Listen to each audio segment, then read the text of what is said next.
மனித பிறவி எடுத்தால் எப்படி வாழ வேண்டும் என்பதற்கு ரோல் மாடலாக வாழ்ந்து காட்டியவர் ஸ்ரீராமபிரான்.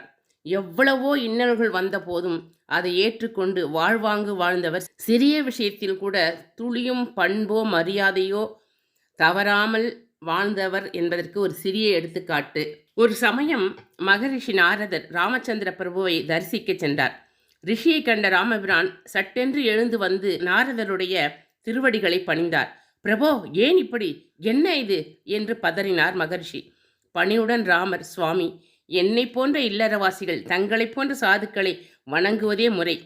சாது சேவை ஒன்றே எங்களை தூய்மையாக்கும் என்றாராம். ஸ்ரீராமர் அளவுக்கு நாம் பர்ஃபெக்டாக இருக்க முடியாது. ஆனால் பெரியவர்களிடமும் சாது சந்நியாசிகளிடமும் பணிவன்போடு நடந்து கொள்ளலாம்.